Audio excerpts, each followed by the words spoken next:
কেবে দরজা ঠক করছিস? দরজায় যদি একটু দাগ হয় তাহলে গাড়ে বেরিয়ে দাগ করে দেবো।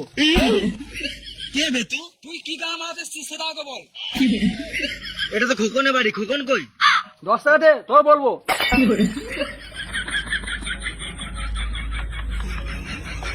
খোকন বাড়িতে নাই।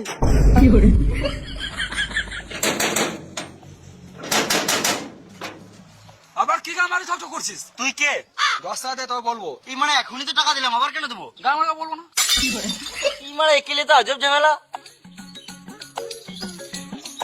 এলে 10 টাকা, এবার বল। আমি খোকনের ছেলে। বাপ বেটা একই রে মারা, শুধু টাকা চাওয়া স্বভাব। কি হলো? আরে তোর বাপ বলছিল তোর হাত ভেঙে গেছে।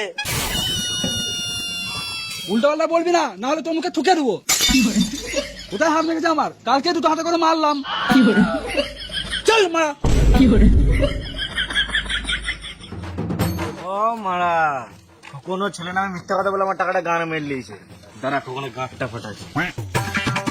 এ ভাই দাঁড়া দাঁড়া দাঁড়া, বল। এক চোখ কেন দেখাচ্ছিস? দু চোখ দেখা। মানে আবার এক চোখ দেখাচ্ছিস? দু চোখ দেখা। বোকা চোদা, একটা কথা কর বলবো, দু চোখ দেখা। আমি দেখাতে পারবো না। একে আমার দিনটা খারাপ যে, তার উপর আবার এক চোখ দেখাচ্ছিস। আজব লোক তো মানে। এই বলছি তো দেখাতে পারবো না। দেখ ভাই, আর রাগাস না। ভালো কথা বলছি, দু চোখ দেখি দে, নাহলে মাথায় কিলি দেবো, এখানে ছটফটে মরে যাবি। হাঁপাচ্ছিটা কতবার বলবো আমি দেখাতে পারবো না। দেখতেই তো পারছিস আমার একটা চোখ কানা।